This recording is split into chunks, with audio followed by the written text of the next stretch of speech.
Did the snow take you by surprise today? No, I was ready and prepared and just stayed in the house all day yesterday and came out to... I'm not going anywhere now, I just want to get my car uncovered.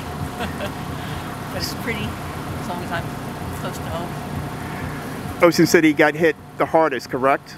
I think that's what I've heard, yes. With 14 inches? Right.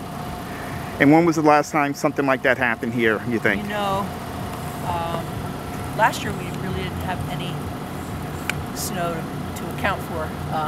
And then we were living in Arizona for 3 years prior to that. We're originally from the area, spent 3 years out in Arizona. So it's been a while since I've had to shovel snow.